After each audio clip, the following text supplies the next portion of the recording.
Losing a war is easy. First, you arm your enemies, then you dick around for 20 years, and then you give up, go home, and leave even more weapons behind for them to take. Hello, I'm Bobtheorc. It's August 16th, 2021, and today we're going to talk about America at war and how we lost the war on terror. So let's think about the situation that we're in. America's had traditionally a good history in conflict, but in recent history, we've sucked at it. And the reason we've sucked at it is that we have no idea in modern times what our objective is. What are we trying to do? In my lifetime, we've been screwing around in the Middle East, and we had no coherent foreign policy for what we were trying to actually achieve. And without a goal, there's no purpose in fighting at all. You know, a war is simply diplomacy by other means. When you run out of other diplomatic and peaceful options, war is a final alternative. So let's look past our lack of objectives, our lack of direction, and let's just discuss how wars are fought in general, or fights in general. You know, when you're in a conflict, it's important to understand not just your objectives, but what are the rules of the conflict. Is this a honorable duel between gentlemen, or is this a street fight where there aren't really so many rules, but you don't want it to expand into a wider area? Or is this an actual war where you're legitimately trying to win? Or in America's case, are we just trying to dick around? So the war on terror has failed in nearly every way. We had no objective, we fucked around, and we failed to keep it a confined conflict. But we weren't willing to... We were trying to fight honorably while fighting a dishonorable enemy. Or, if nothing else, their sense of honor was different from ours. So we had different rules in the fight, which means we're not in a duel. Ideally, we want to be in a street fight where we keep it localized, but then we let it spread throughout the world, so now we're in a war. And historically, America has had three successful ways of winning a war. The first method is the most costly, and that's to conquer your enemies. World War II is a good example of this. When we fought Germany, there was no peaceful resolution, so we conquered them. We marched through all of their land, we secured all of their land, and we subjugated their people, and we kept our armies there for 70 years to make sure they fucking behaved themselves. That's how you conquer an enemy. That's really expensive. The other option, historically speaking, is what we did in Japan in World War II or in Korea during the Korean War, where we just burn our enemies. We dropped the world supply of napalm on Japan, and then we dropped the world supply of nuclear weapons on Japan. And then eventually they're like, screw this, we're done. So you can just beat the shit out of your enemy until they're willing to surrender. And then you have to keep an eye on them. That's less costly than conquering, but that's also really brutal. Now, the third way that America's been successful in winning wars is the Cold War, where it was essentially a siege. It was like a medieval siege, where we laid siege to the entire Soviet Union and all of their allies. We economically isolated them, and we told all the countries in the world, you're either with us or you're against us, and if you do business with them, we will fucking siege your ass as well. And that isolated them, and over time it crumbled their economies, and they fell from within.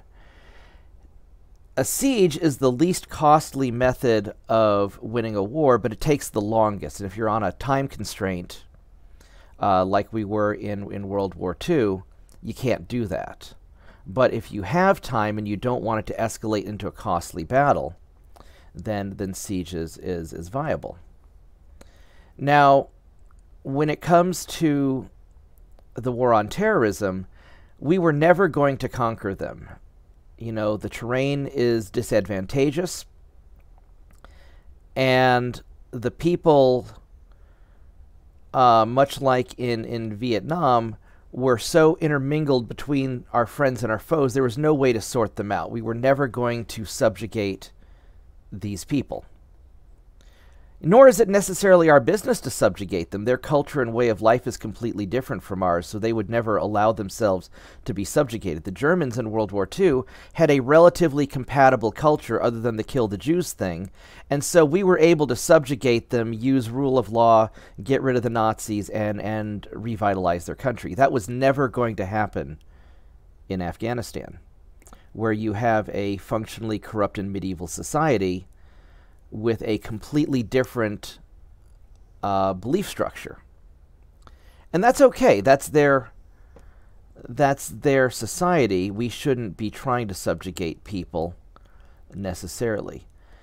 Burning them wasn't necessarily an option either, because we would have to level the entire Middle East, because there's no way to distinguish friend from foe. So the only real viable option when dealing with some of these terrorist organizations and rogue nations is to essentially economically isolate, lay siege to their countries, and then let them work it out internally. If you want to do business with us, you must get rid of these crazy assholes who keep trying to blow up our buildings and ships.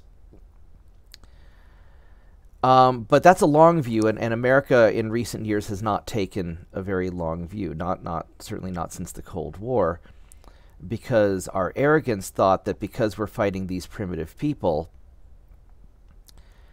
that we can just, roughhouse all over them. And then it turned out they weren't so fucking primitive, now were they? They kicked our ass. Not through any fault necessarily of our soldiers. In every direct engagement, our soldiers were brilliant, and we won pretty much every direct engagement. However, there was no strategy, and you have to have a strategy to win. And you must identify the weakness of your enemy and exploit that. In the case of these terrorists, they don't have a functioning state, and we can exploit them economically and essentially deprive them of resources until they're unable to pose a threat. This is a similar strategy we took to the Soviet Union. This is also the correct strategy when dealing with an aggressive China. And nearly every hostile power where we don't want to get into a direct engagement, where we don't want to tolerate a high degree of collateral damage. We could have won the war on terror by just glassing the whole Middle East, but then we'd be the assholes, and we already make enough bad foreign policy decisions, so that was never an option. The only option was to economically isolate them. So what do we do now? We have to learn from our mistakes.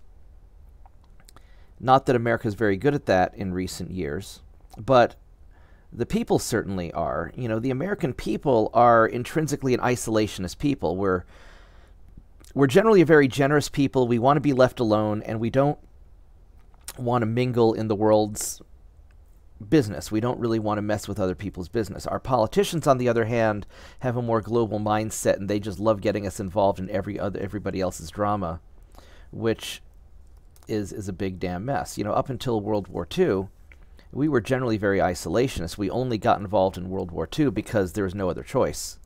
And then after World War II, we had to remain a stabilizing factor in the world throughout the Cold War just to push against the rising communism, the Soviet aggression. And many of our allies were so brutalized during World War II that they didn't have the strength to stabilize their own regions. So we got kind of stuck in that. But after the Cold War, we didn't have to keep screwing around. But we did. So, I think for better or for worse, America is going to pull out of the war on terror.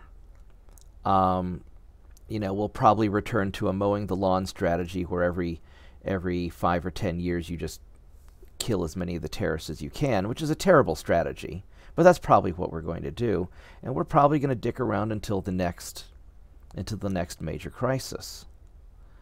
When the reality is we should be focusing on economically building up our allies and economically isolating our enemies, and then let them sort out their own bullshit. Anyway, those are my thoughts for today. I hope you liked it. I thank you for watching this video. Please like and subscribe, share this with your friends, and don't be assholes to each other. We're already bad enough as it is. Thank you very much.